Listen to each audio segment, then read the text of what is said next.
जय मसीह की। मैं पास्टर कृष्ण कुमार आप सब लोगों का बहुत बहुत स्वागत करता हूं आज की सुबह में और आज की सभा में जब हम सब लोग जो है प्रभु की आराधना के लिए इकट्ठे हो पाए हैं।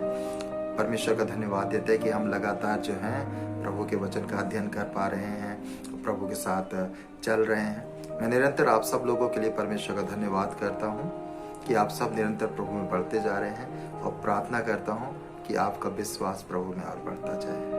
तो आइए हम जो है अपने अध्ययन की तरफ बढ़ें। आज का हमारा अध्ययन है पहला तीमुथियुस उसका 5वां अध्याय।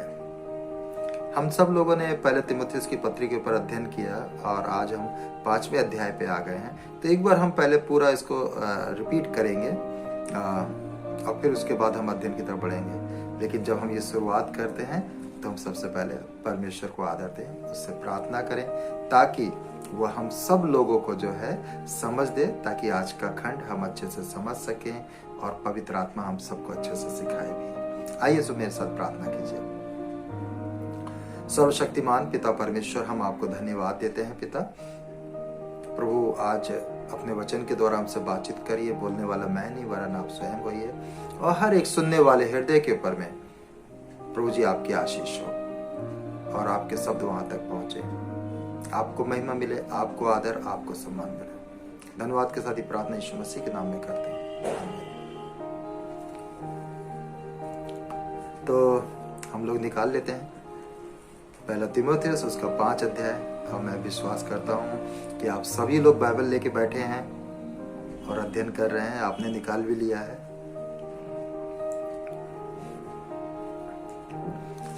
5 अध्याय और 6 अध्याय, ये दोनों अध्याय जो हैं एकदम जुड़े हुए हैं और इन दोनों अध्यायों का जो शीर्षक है वो एक ही है।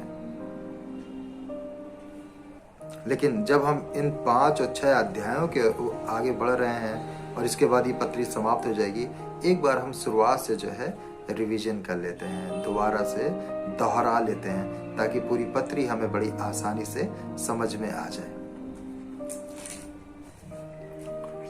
हमने जब इस पत्री को जो है शुरुआत किया था तो हमने बताया था इस पूरी पत्री का जो एक मुख्य पद है 3 अध्याय 15 पद का। तो एक बार फिर से हम उसको याद कर लेते हैं। मेरे साथ सब लोग पढ़ लीजिए और याद कर लीजिए कि यदि मेरे आने में देर हो तो तू जान ले कि परमेश्वर के घराने में जो जीवित परमेश्वर की कलीसिया है और जो सत्य का खंबा और नींव है, कैसा बर्ताव करना चाहिए। फिर हमने जो है इस पूरे पुस्तक का जो है एक मुख्य विषय बताया था और वो मुख्य विषय था कि स्थानीय कलीसिया में सेवा कार्य का संचालन विश्वास योग्यता से करें। फिर हम आगे बढ़े और पहला अध्याय के ऊपर में अध्ययन किया और पहले अध्याय के अंदर में हमने देखा कलीसिया में संदेश विश्वास योग्यता से दें। फिर अध्याय 2 की तरफ हम बढ़े और अध्याय 2 में हमने देखा कलीसिया एवं उसके सदस्य विश्वास योग्य बने। फिर अध्याय 3 में हम बढ़े और अध्याय 3 हमने देखा कि कलीसिया में सेवक विश्वास योग्य बने। फिर हम अध्याय 4 की तरफ आए और हमने अध्याय 4 में देखा हम कैसे परमेश्वर के जन बने। उसके बाद जब हम आगे बढ़ते गए और तो हमने इनको कई भागों में देखा। अब हम अध्याय 5 के अंदर में आ गए हैं, 5 और 6 के अंदर में आ गए हैं और हम इसके ऊपर में अब अध्ययन करेंगे और पढ़ेंगे। अध्याय 5 और 6 का जो मुख्य शीर्षक है वह है कलीसिया में सेवा कार्य, शिक्षा और व्यवहार विश्वास योग्यता के साथ निभाएं। शिक्षा देना परमेश्वर के प्रति विश्वास योग्यता से, अच्छा व्यवहार परमेश्वर की ओर से है वो भी विश्वास योग्यता से निभाना है। अब इस खंड के अंदर में जब हम आगे बढ़ते हैं तो जो पौलुस हैं इन अध्यायों में तीमुथियुस को कलीसिया में पाए जाने वाले विभिन्न प्रकार के समूहों के साथ व्यवहार करने से संबंधित कई निर्देश जो है देते हैं। वो बताते हैं कि कलीसिया के अंदर में कई प्रकार के लोग आते हैं, बुजुर्ग दाम्पत्य आते हैं, जवान दाम्पत्य आते हैं और जवान युवक आते हैं, जवान युवकी आती हैं, बच्चे आते हैं, बुजुर्ग महिलाएं आती हैं, विधवा महिलाएं आती हैं, विदुर पुरुष आते हैं, और इस प्रकार से जो है कलीसिया में समस्त लोग पाए जाते हैं, समस्त श्रेणी के अंदर में लोग पाए जाते हैं। और वो बता रहे कि तुम उन सब के साथ जो है एक अच्छा व्यवहार निभाओ, एक अच्छे पासवान का व्यवहार निभाओ, क्योंकि एक अच्छा पासवान जो है सबके साथ एक समानता व्यवहार करता है और सबको परमेश्वर की शिक्षा में बढ़ाता है। जो कमजोर हैं उनको आगे करता है और जो मजबूत हैं और आगे हैं उनको सेवा कार्य में आगे बढ़ाता है। और वो बतलाते हैं कि समस्त लोगों को अनुशासित करें। उसके लिए अनुशासन में तुम्हें डांटना पड़ता है तो तुम डांटो भी, और आदर भी करें उनका और उन्हें शिक्षा भी दें। वो बताते हैं कि कलीसिया के अंदर एक जिम्मेदार व्यक्ति जो होता है वो एक अच्छी शिक्षा भी देता है और वो सबके साथ एक अच्छा व्यवहार भी करता है। अच्छा व्यवहार इस बात का प्रकटीकरण है कि वो व्यक्ति कलीसिया के प्रति जिम्मेदार है। वो कलीसिया को परमेश्वर की दी गई कलीसिया जानते हुए अच्छा व्यवहार करता है और उसको बढ़ाता है। इस खंड के अंदर में जो है हम 5 और 6 अध्याय में 8 बातें हैं और ये काफी लंबे समय के लिए हैं, लेकिन हमारे पास टाइम एक लिमिटेड है, तो हम आज जो है अध्याय 5 के अंदर से ही 1 पद से लेकर के 25 पद जो इस पूरे अध्याय के अंदर में है, इसके अंदर में ही अध्ययन करेंगे और इसमें से 4 बातों को जानेंगे और आने वाले सप्ताह में और 4 बातों को जान के हम इस पूरी पत्री को समाप्त करेंगे। तो आप लोगों ने मेरे साथ निकाल लिया होगा 5 अध्याय, आइए हम उस पर पढ़ेंगे। पहली बात 1 और 2 पद में वो बतलाते हैं कि किसी बूढ़े को ना डांट और उसे पिता जानकर समझ दे, और जवानों को भाई जानकर, बूढ़ी स्त्रियों को माता जानकर और जवान स्त्रियों को पूरी पवित्रता से बहन जानकर समझा दे।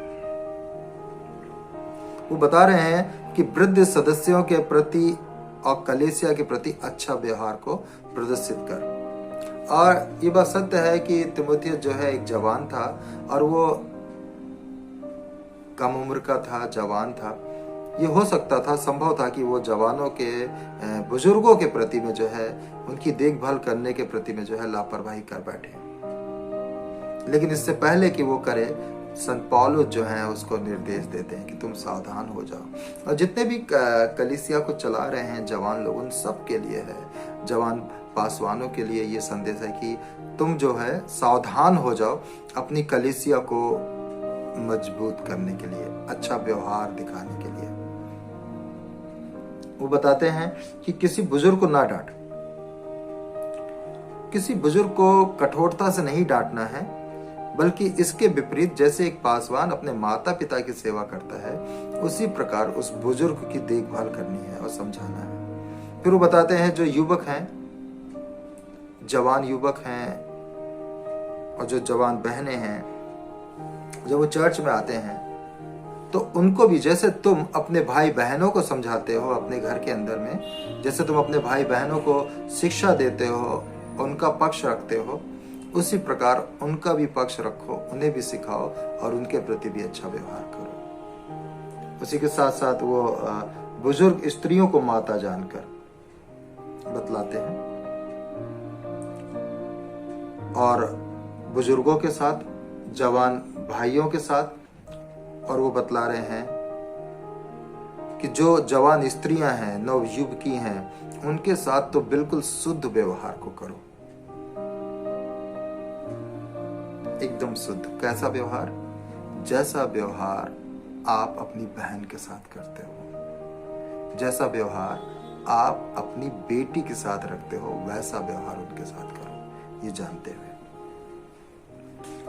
अब वो आगे बढ़ते हैं और आगे बढ़ते हुए जो है 3 से लेकर 10 पद, 3 से लेकर 10 पदों में बताते हैं कि वृद्ध विधवाओं को शिक्षा व व्यवहार अच्छा कर उनके साथ। कलीसिया के अंदर में विधवाओं की देखभाल करना एक महत्वपूर्ण कर्तव्य था। और इसके बारे में याकूब भी लिखते हैं, पहला अध्याय उसके 27 पद में, और वहां पे इस प्रकार से लिखा है, मैं आपके लिए पढ़ता हूं।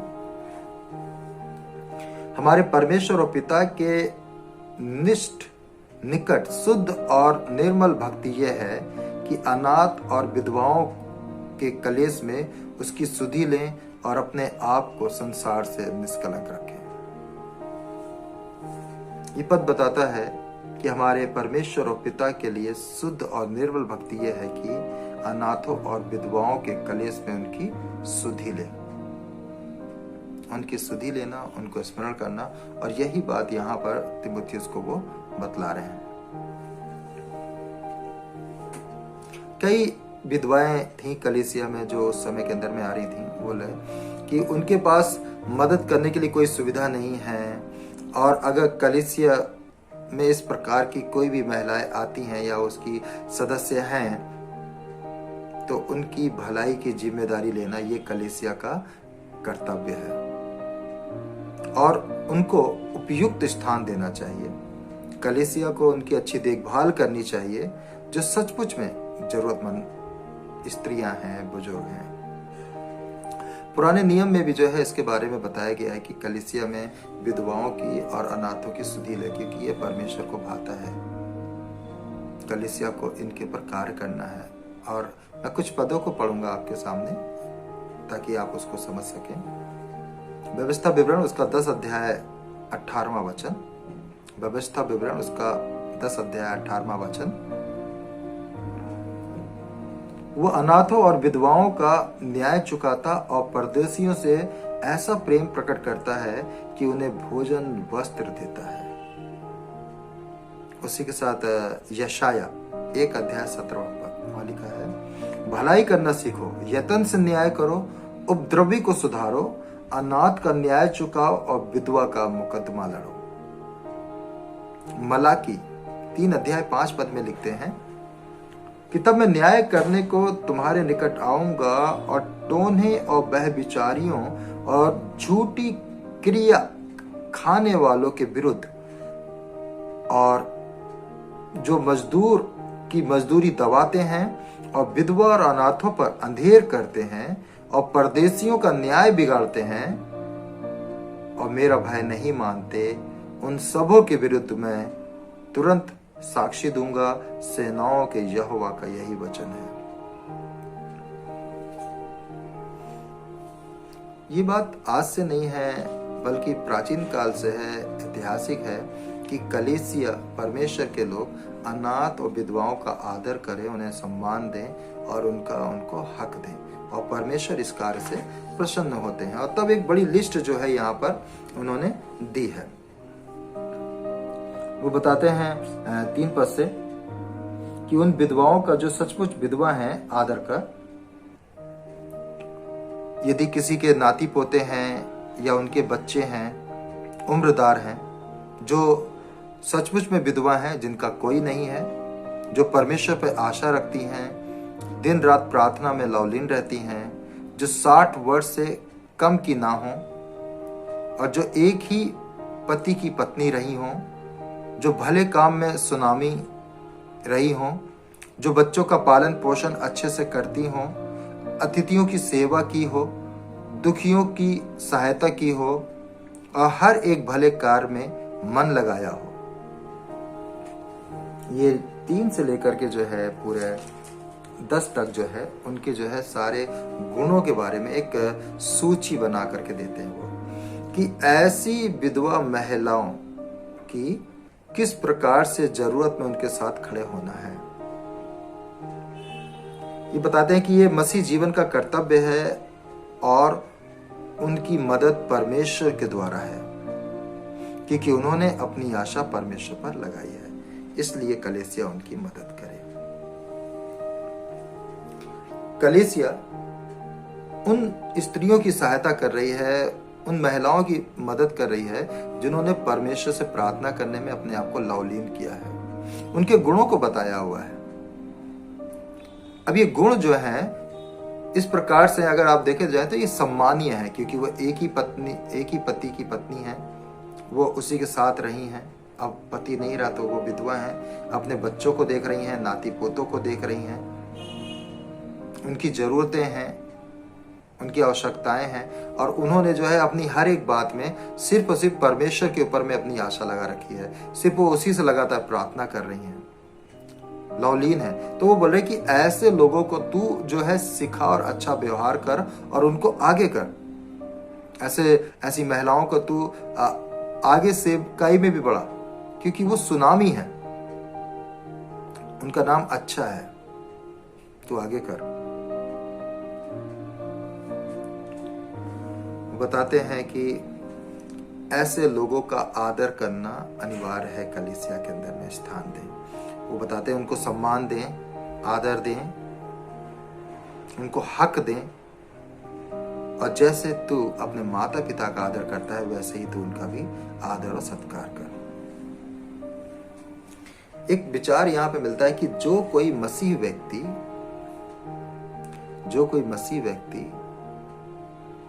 कलीसिया के अंदर में बुजुर्गों की, विधवाओं की आदर नहीं करता है, उसको सम्मान नहीं देता है, वो बाहर जो अविश्वासी लोग हैं उनसे भी बदतर है, क्योंकि अविश्वासी लोग तो फिर भी लोगों को आदर देते हैं, तो वो विश्वासी नहीं रहा। वो बताते हैं कि एक विश्वासी को बाहर वालों से बढ़ करके अपने लोगों का आदर सत्कार और उनको हक देना है, सम्मान देना है। एक विश्वासी परमेश्वर के प्रति, उसके कार्यों के प्रति विश्वास हो करके उस सारे कामों को करता है। और जब हम परमेश्वर के साथ चलते हैं तो हम और भी ज्यादा इन कार्यों को करते जाते हैं। फिर वो 11 से 16 पद में आते हैं और 11 से 16 में बतलाते हैं कि जवान विधवाओं के प्रति शिक्षा व व्यवहार अच्छा कर। एक तो बुजुर्ग लोग हैं, उनको आदर देना है, सम्मान देना, और एक जवान लोगों पे भी ध्यान देना है, क्योंकि जवानी में भी कई स्त्रियां जो है विधवा हो जाती हैं, जिनके पति नहीं रहते हैं। ऐसी स्त्रियों के ऊपर में भी तुम्हें ध्यान देना है और उन्हें भी सम्मानित करना है और बचाना है और मसीह में आगे बढ़ाना है। और उनके बारे में कुछ चीजों को बताते हैं। और जब हम यहाँ पे पढ़ते हैं 11वां पद, तो यहाँ पे मिलता है कि पर जवान विधवाओं के नाम ना लिखना, क्योंकि जब वे मसीह का विरोध करके सुख विलास में पड़ जाती हैं तो विवाह करना चाहती हैं। थोड़ा समझना है यहाँ पे हमें सही बात को कि संत पौलुस वास्तविकता में सिखाना क्या चाहते हैं। कई बार कुछ लोग जो हैं गलत प्रचार कर बैठते हैं, जो दुखदाई होता है। वो यहाँ पे बता रहे हैं कि जो एक सूची है उसमें समर्पित महिलाओं का नाम है, जिन्होंने अपने जीवन में ये सोच लिया है कि अब वो विवाह नहीं करेंगी और अब वो अपना पूरा जीवन अपने नाती पोतों के साथ में मिलके कलीसिया की सेवा में, परमेश्वर की सेवा में कलीसिया के अंदर में रहेंगी। ये उन लोगों के नाम थे जिनके बारे में उन्होंने बताया। उनको आदर दे, उनको सम्मान दे, उनको रिस्पेक्ट दे और उनको आगे बढ़ाओ। लेकिन वहीं पे बताया कि जवान स्त्रियों के नाम उस लिस्ट में शामिल नहीं करना, क्योंकि एक कारण है। जवान जो स्त्रियां हैं, विधवा हैं, वो कहीं ना कहीं विवाह के बारे में अवश्य सोचती हैं, कहीं ना कहीं वो अपने बच्चों, अपने परिवार के बारे में अवश्य सोचती हैं। और ये सोचना गलत नहीं है, किसी भी रीति से गलत नहीं है, क्योंकि परमेश्वर ने स्वयं ही कहा कि मनुष्य का अकेले रहना अच्छा नहीं है। लेकिन ये स्त्रियों को जब तुम आगे सेवा कार्य में बढ़ाओगे तो थोड़ा सा गलती हो जाएगी, क्योंकि वो बता रहे हैं यहां पर कि तुम उनके लिए एक कार्य कर लो, इस तरह से सोच लो, एक सूची बनाओ, उनके नाम लिखो कि वो जवान विधवा स्त्रियां किसी भी प्रकार से परीक्षा में ना पड़े, शैतान उनको भरमाने ना पाए, और ऐसा ना हो कि उनकी गवाही खराब हो जाए। मसीह जीवन में जो सबसे महत्वपूर्ण बात है वो है गवाही। जवान स्त्रियां जब सेवा कार्य करेंगी, जब लोगों से मिलने जाएंगी, घर में बातचीत करेंगी, तो कहीं ना कहीं वो अपनी अभिलाषा की या अपने सुख विलास की बातों को रख सकती हैं, जो कि गलत हो जाएगा, जो कि एक बकवाद और गपशप में आ जाएगा। लेकिन वो बता रहे कि ऐसी स्त्रियों के साथ में तो उनको समझा और उन्हें बता कि वो विवाह करें, शादी करें, बच्चे करें, परिवार बनाएं और मसीह के साथ आगे चलें। वो किसी रीत से फंसे नहीं, क्योंकि जवान फंस जाते हैं। इसलिए वो बतलाते हैं। कारण क्या है कि जो पहला सा उनका विश्वास होता है वो भूल जाते हैं और वो दूसरे कामों में लग जाते हैं। इसलिए तू उनको सेवा कार्य में ना डाल करके तू जो है उनको विवाह और शादियों के बारे में कर, ताकि जब वो पारिवारिक बन जाए, बच्चों हो जाए, अपना उनका घर बन जाए, फिर वो आगे बढ़ते जाए मसीह में और सेवा कार्य को करें। और इस प्रकार से वो समझाते हुए इस कार्य को आगे बढ़ाते हैं। वो बताते हैं 14 पद में कि जवान विधवाएं विवाह करें, घर संभालें और विरोधी को अवसर नहीं दें। विरोधी को अवसर नहीं दें। इसलिए मैं चाहता हूं कि जवान विधवाएं विवाह करें, अपने बच्चे जनें, घर-बार संभालें और किसी विरोधी को बदनाम करने का अवसर ना दें। आखिर में एक व्यक्ति को बदनाम करता कौन है? मसीह को। आपको पता है? हमको और आपको बदनाम कौन करना चाहता है? एक ही है, हमारा शत्रु शैतान, जो हमारी गवाही खराब करना चाहता है, हमें गुमराह करना चाहता है, हमारे जीवन को गुमराह करना चाहता है और हमको एक ऐसे कार्य की तरफ बढ़ा देता है जिसको हम इमोशनल होकर कर तो जाते हैं, हमारी गवाही खराब हो जाती है और हम विश्वास से नीचे आ जाते हैं। लेकिन हमें शैतान को लज्जित करना है, एक अच्छा व्यवहार दिखाना है सबके साथ। पहले बताते हैं बुजुर्गों के साथ तू अच्छा व्यवहार कर, कलीसिया में जवानों के साथ अच्छा व्यवहार कर। उसके बाद में फिर वो बताते हैं बुजुर्ग विधवाओं के साथ तू अच्छा व्यवहार कर, जिसके साथ संसार अच्छा व्यवहार नहीं करता है, तुम अच्छा व्यवहार करो। और जो लोगों ने शपथ खा ली कि अब वो परमेश्वर के साथ लवलीन रहेंगी, प्रार्थना करेंगी, उन्हीं में बढ़ेंगी, उनको तू आगे कर, उनको उनका हक दे, उनको सम्मानित कर, उनकी मदद कर, क्योंकि ये कलीसिया का कार्य है कि कलीसिया मिलकर उनकी मदद करे, उनकी जरूरतों को पूरी करे। और जो जवान विधवाएं हैं उनके लिए बताते हैं कि उनको एकदम से सेवा में आगे मत करो, बल्कि उनके लिए विवाह का प्रयोजन बनाओ, योजनाएं बनाओ, ताकि वो विवाह करें, अपना घर परिवार बनाएं और आगे बढ़ें। ऐसा ना हो कि वो सेवा में जा करके पाप का कारण बने और गवाही खराब हो। शैतान को अवसर मत दो।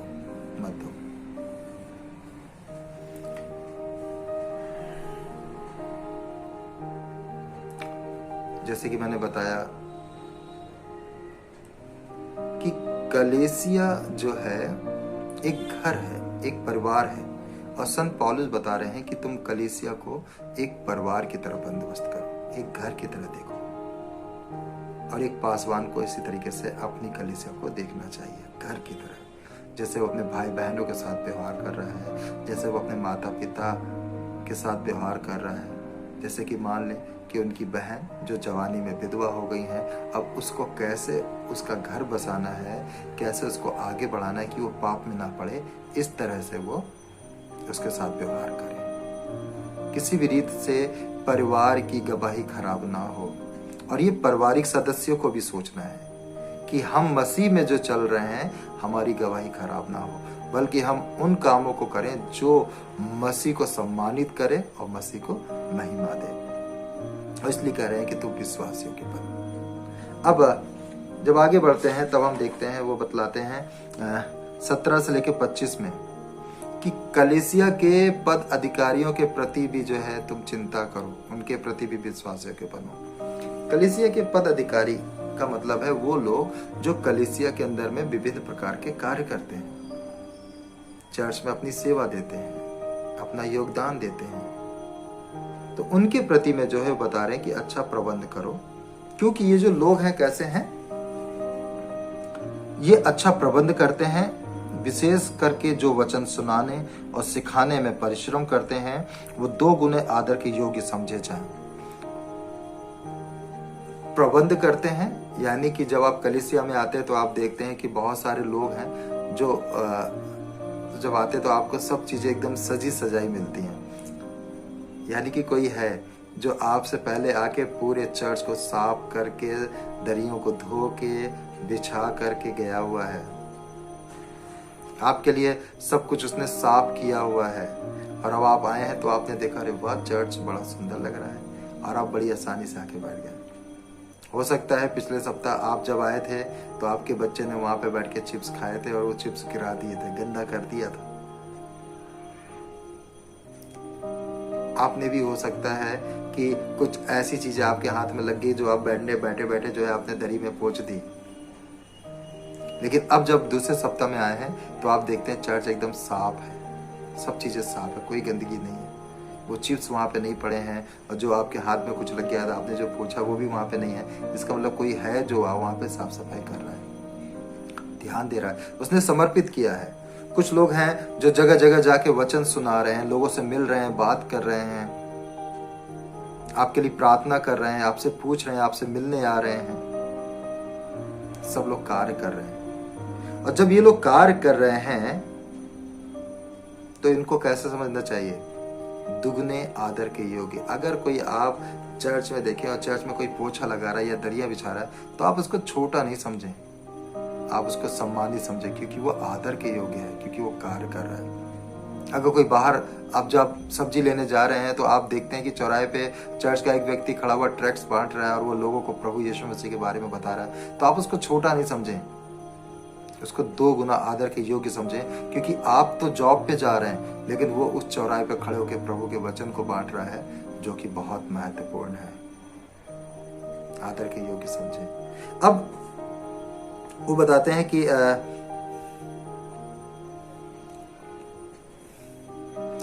ये जो लोग काम कर रहे हैं ये परमेश्वर से प्रेम करते हैं, काम कर रहे हैं, और जब ये चर्च का काम कर रहे हैं, परमेश्वर से प्रेम करते हैं, तो इनके लिए क्या इनकी कुछ आवश्यकताओं को पूर्ति करना कलीसिया का कार्य नहीं है कि कलीसिया इनकी जरूरतों को पूर्ति करे? और तब वो एक उदाहरण दे के लिखते हैं, क्योंकि पवित्र शास्त्र कहता है, दाबने वाले बैल का मुंह ना बांधना, क्योंकि मजदूर अपनी मजदूरी का हकदार है। वो बताते हैं एक उदाहरण देकर के कि जैसे कि एक कर्मचारी को वेतन मिलता है, उसी प्रकार इनको भी कलीसिया को वेतन देना चाहिए। एक पास्टर को वेतन मिलना चाहिए, नहीं मिलना चाहिए? मिलना चाहिए, क्योंकि वो मेहनत कर रहा है। चर्च के अंदर बहुत सारे लोग हैं जो मेहनत कर रहे हैं, सेवा का कार्य कर रहे हैं, तो ये जिम्मेदारी है कि तुम उनके लिए भी कुछ दो, ताकि वो और ज्यादा सेवा का कार्य कर सके।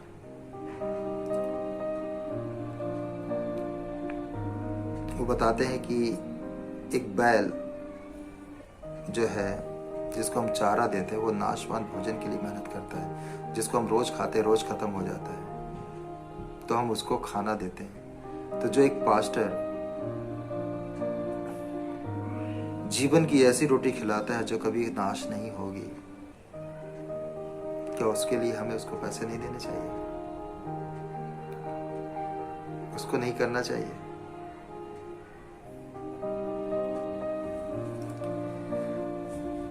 जो व्यक्ति अपने आप को समर्पित करके सेवा करते हैं उनके लिए उपयोग करना चाहिए, और ये कार्य कलीसिया का है कि कलीसिया मिलकर करे। और इसलिए बोल रहे हैं कि जो प्राचीन अच्छा प्रबंध करते हैं उनके लिए तुम इस तरह से इंतजाम करो कि उनकी जरूरतें भी पूरी हों।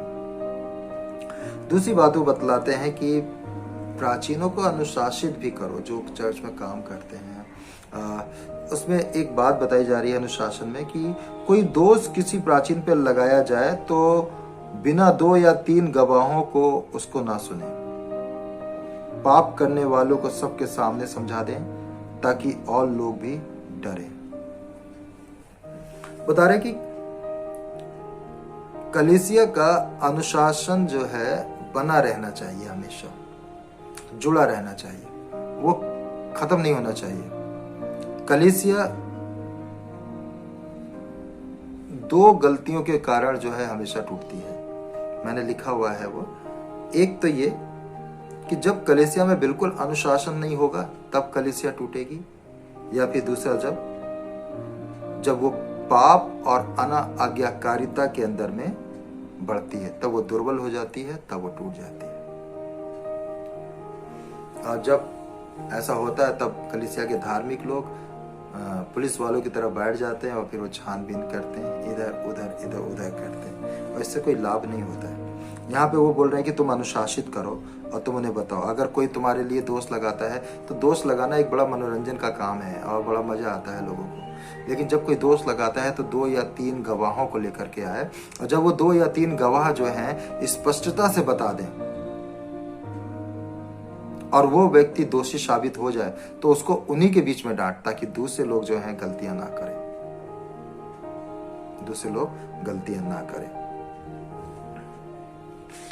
पाप के प्रति में लोगों को चेतावनी देना बहुत जरूरी है।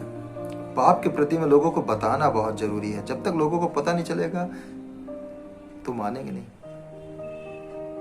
मेरा बेटा जब कोई गलती करता है तो मैं उसको बताता हूं कि ये गलत है, ये मत करो, लेकिन अगर मैं नहीं बताऊंगा तो वो काम वो बार बार करेगा। इसी तरह कलीसिया के लोगों को भी इस बात के लिए समझाना है, डांटना है और उन्हें सिखाना है, ताकि वो अनुशासन में बने रहें। एक और बात बता रहे हैं कि वो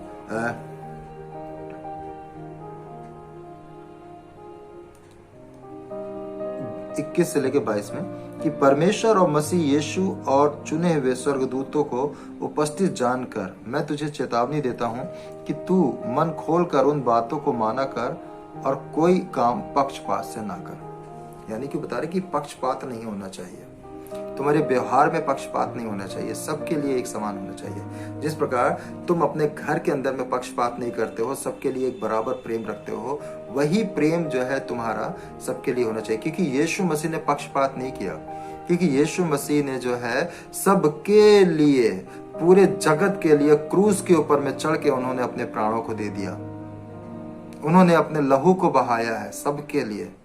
उन्होंने सबसे प्यार किया है, सब जाति के लोगों से प्यार किया है, पूरे विश्व से प्रेम किया। उन्होंने कोई भेदभाव नहीं किया है। परमेश्वर ने कोई भेदभाव नहीं किया है। परमेश्वर ने सारी दुनिया को बनाया है। परमेश्वर ने एक ही सूरज बनाया है, परमेश्वर ने एक ही चंद्रमा बनाया है, परमेश्वर ने आकाश भी एक ही बनाया है, पृथ्वी एक बनाई है जहां पे सब मिल करके रहें। परमेश्वर भेदभाव नहीं करता है, तो इसीलिए बोल रहे कि कोई भी पक्षपात नहीं होना चाहिए। तुम्हारा प्रेम सबके लिए एक बराबर होना चाहिए, एक समान होना चाहिए, क्योंकि कलीसिया इसी प्रकार से चलेगी कि तुम सबके साथ एक बराबर व्यवहार करो। जैसे तुम अपने घर में जब तुम्हारे बच्चे होते हैं 4, तो तुम उन 4 बच्चों के लिए एक समान सोचते हो, उसी तरह कलीसिया में सबके लिए एक समान सोचो, कोई पक्षपात नहीं करो।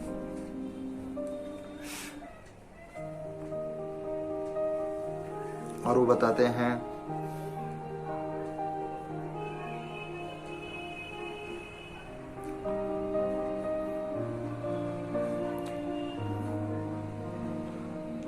आगे हम पढ़ते हैं 24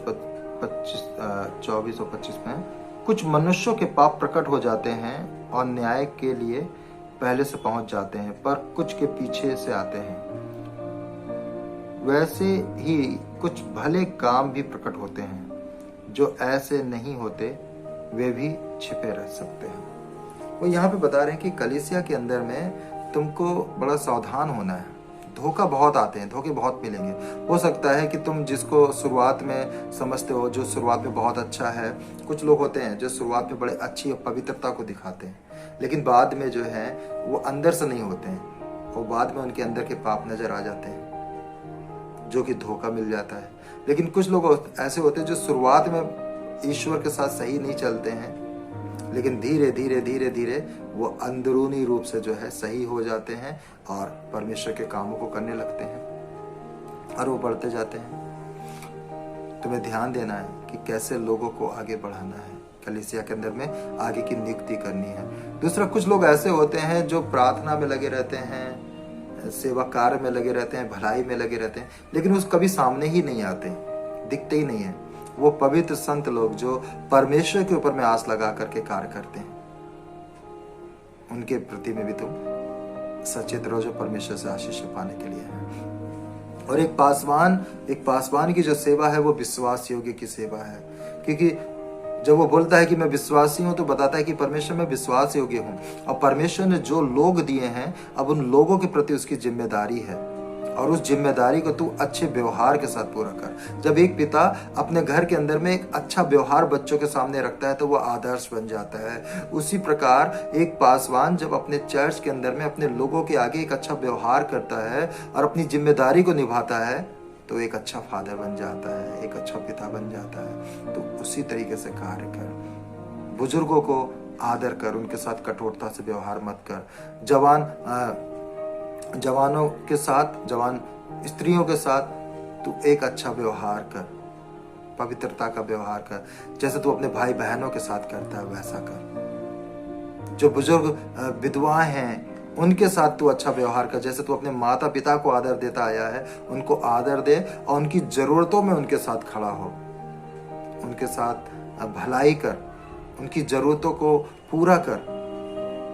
और जो जवान स्त्रियां विधवाएं हैं ऐसी स्त्रियों को समझा और उन्हें आगे बढ़ा, दोबारा विवाह करें, वो अपने परिवार को बनाएं और आगे बढ़े। ऐसा ना हो कि शैतान के हाथ में फंस के वो पाप की भागीदार बन जाए और उनकी गवाही खराब हो, बल्कि वो परमेश्वर के साथ एक नए शुरुआत करते हुए आगे बढ़े। फिर वो बताते हैं कि प्राचीनों को भी अनुशासित कर। जो लोग कार्य कर रहे हैं, सेवा का कार्य कर रहे हैं, उनकी भी जरूरतों को तू देख, उनकी भी आवश्यकताओं को देख। कलीसिया को बता कि उनकी भी जरूरतें पूरी की जाए। जो पासवान है उसकी भी जरूरतें पूरी की जाए, आवश्यकताएं पूरी करी जाए। और कोई अगर कलीसिया में दोषी पाया जाता तो किसी एक के कहने पर उसके साथ व्यवहार ना करें, बल्कि जब 4 उसके साथ गवाह मिल जाए और वो साबित हो जाता तो उसे सबके सामने डांटता कि दूसरे लोग जो है उस तरीके का काम ना करें। और कुछ लोग विश्वास में धीरे बढ़ते हैं, कुछ लोग तेजी से बढ़ते हैं, कुछ ऐसे होते हैं जो छुपे रहते हैं, वो कभी सामने ही नहीं आना चाहते हैं। लेकिन ये सब इसीलिए है कि हम सब मिल के परमेश्वर का घर बनते जाएं, पवित्र जन बनते जाएं और परमेश्वर को महिमा देने वाले बनते जाएं। खुदाबंद इस वचन के द्वारा आप सब लोगों को बड़ी आशीषें दे और आप भी पवित्र बने, आप भी धर्मी बने, और आप जो सेवा कर रहे हैं लोगों को पवित्र धर्मी बनाते जाएं और परमेश्वर के प्रति अपनी विश्वास योग्यता को दर्शाते जाएं। आइए हम प्रार्थना करें। सर्वशक्तिमान पिता परमेश्वर, अनुग्रहकारी प्रभु, हम आपको धन्यवाद देते हैं। इस वचन के द्वारा आप हर एक से बातचीत करें और हमें और ज़्यादा विश्वास योग्य बनाएं, ताकि हम अच्छी जिम्मेदारी के साथ, अच्छे व्यवहार के साथ प्रभु इस कार्य को करते हुए आगे बढ़ते जाएं। ये वचन हर एक के हृदय में 30 गुना, 60 गुना, 100 गुना फल लाए। धन्यवाद प्रभु कि आपने हमारी प्रार्थना सुनी है। प्रार्थना यीशु मसीह के नाम से, आमीन। प्रभु आप सब लोगों को बहुत आशीषें दें और आप सब प्रभु में बढ़ते जाएं। एक बार फिर से जय मसीह की।